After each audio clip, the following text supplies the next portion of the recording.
اور پتھر کی سل پر بیٹھ کر ان سے باتیں کرنے لگا۔ میں نے تائے سے کہا کہ تایا سن، میں تمہیں ایک بڑی کام کی بات بتاتا ہوں۔ وہ بڑی تجسس سے میری طرف دیکھنے لگا۔ میں نے اسے بتایا کہ یہ جو مکھی ہوتی ہے اور جسے معمولی اور بہت حقیر خیال کیا جاتا ہے، یہ دیکھنے اور بینائی کے معاملے میں تمام کیڑوں سے زیادہ تیز ہوتی ہے، کیونکہ اس کی آنکھ میں 3000 محدب شیشے یا لینز لگے ہوئے ہوتے ہیں اور یہ ہر زاویے سے دیکھ سکتی ہے، اور یہی وجہ ہوتی ہے کہ جب بھی اور جس طریقے سے بھی اس پر حملہ آور ہوں یہ اڑ جاتی ہے، اور اللہ نے اس سے یہ بہت بڑی نمایاں خصوصیت دی ہے۔ اب میں سمجھ رہا تھا کہ اس بات کا تائے پہ بہت روب پڑے گا، کیونکہ میرے خیال میں یہ بڑے کمال کی بات تھی، لیکن تایا کہنے لگا لکھ دی لعنت ایسی مکھی پر لعنت بے شمار ہو جس کی 3000 آنکھیں ہوں اور جب بھی بیٹھے گندگی پر ہی بیٹھے یا اس کو ہی ترجیح دے۔ خواتین و حضرات، یہ بات ہے دانش کی۔ ایسی باتیں علم و تعلیم کے زمرے میں نہیں آتی ہیں۔ میں بات کر رہا تھا معافی کی، ٹالرنس کی۔ ہم بڑی ساری کوشش کے باوصف اور بہت ساری تعلیم حاصل کرنے کے باوجود جب اپنے رویے کی طرف لوٹتے ہیں تو اپنی تحریر میں، تقریر میں اور اپنی پیش قدمی میں ٹالرنس کی پالنا نہیں کرتے، اس کی عزت نہیں کرتے۔ یہ عام طور پر ہم سے کوتاہی ہو ہی جاتی ہے۔ ہم آئے روز اخبارات میں ایڈیٹوریل پڑھتے ہیں، کالم دیکھتے ہیں، اس میں جو چیز آپ کو ناپسند ہوتی ہے اس کے خلاف بڑی شدت سے رد عمل ظاہر کرتے ہیں، اور یہ بات ہماری زندگی میں بہت بری طرح سے اود کر آتی ہے، اور ہم اور ہمارے ٹالرنس کے مابین یہ بات نہایت شدت کے ساتھ حائل ہے۔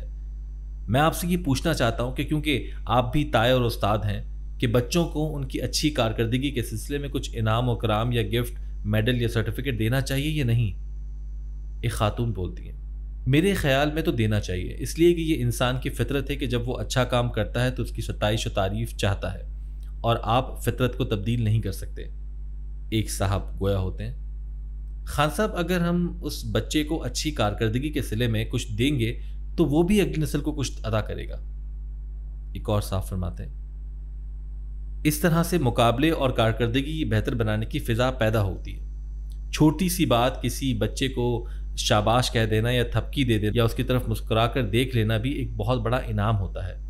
اصغر ندیم سید صاحب کہتے ہیں، کسی کو شاباش دینا اچھی بات ہے، لیکن اس کے ساتھ ساتھ یہ ضرور دیکھنا چاہیے کہ جو اس شاباش یا تھپکی سے محروم رہا ہے اس کی بنیادیں کیا ہیں، اس کی وجوہات کیا ہیں، اور اس محرومی میں ہمارے نظام کی کون سی کمزوریاں ہیں اور 80% کیوں ناکام ہو گئے ہیں۔ ایک اور صاحب گویا ہوتے ہیں، لیکن ایک بچہ جو ایک لیمپ کے نیچے بیٹھ کر پڑھتا ہے اور دن رات محنت کرتا ہے، میں سمجھتا ہوں کہ اس کی اس قدر محنت اور مشقت کا اگر فزیکلی ایوارڈ بھی ہو جائے تو شاید اس سے اور بھی فائدہ ہو اور کم نمبر لینے والے بچے کو بھی مزید محنت کرنے کا حوصلہ ملے۔ پروگرام میں شریک ایک محترمہ فرماتی ہیں، آپ اس میں حد بندی نہیں کر سکتے کہ ایک اچھا بچہ اور درمیانہ بچہ اور کمتر بچہ کون ہے۔ ہو سکتا ہے کہ بہت زیادہ پڑھنے والا بچہ کسی وجہ سے ناکام ہو گیا ہو۔ ایک اور صاحب گویا ہوتے ہیں، اگر ایک بچہ 70% نمبر حاصل کرتا ہے تو اسے انعام ملتا ہے اور اس میں مزید محنت کرنے کا جذبہ پیدا ہوتا ہے، اور اب وہ کوشش کرے گا کہ وہ 80% نمبر حاصل کرے۔ اشفاق احمد صاحب مسکراتے ہوئے فرماتے ہیں، اصغر ندیم سید کی سوچ کا انداز وہ ایک برطانوی ماہر نفسیات سے ملتا ہے، وہ ہماری نفسیات سے ملتا ہے۔ مغربی ماہرین نفسیات یا ماہرین کہتے ہیں کہ بچوں کو انعام دینا اور ان کی کارکردگی کو ستائش کرنے سے بچے آگے چل کر چالاکی کی طرف توجہ دینا شروع کر دیتے ہیں، پڑھائی کی طرف اتنی توجہ نہیں دیتے، اور وہ یہ سوچنے لگتے ہیں کہ آئندہ انعام حاصل کرنے کے لیے باوجود اس کے کہ ہم نے محنت سے یہ انعام حاصل کیا ہے، اب ہم کس طرح سے دوبارہ انعام حاصل کریں۔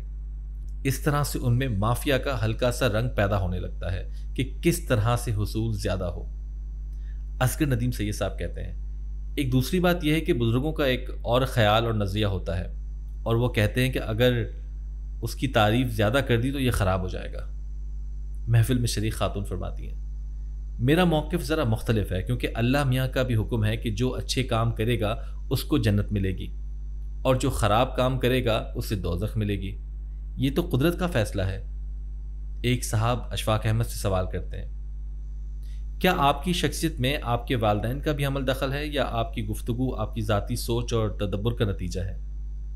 اشفاق صاحب فرماتے ہیں، یقیناً ہے، کیونکہ اس زمانے کے جو والدین تھے وہ تربیت پر زیادہ زور دیتے تھے، وہ علم کے معاملے میں بیچارے اس قدر عرفہ نہیں ہوتے تھے۔ اب میری یہ بات پھر لوٹ کر آپ کے کورٹ میں چلی جائے گی کہ آپ کو بے شمار ان پڑھ اور کم علم لوگ ایسے ملیں گے جو کہ بے ایمانی نہیں کرتے ہوں گے۔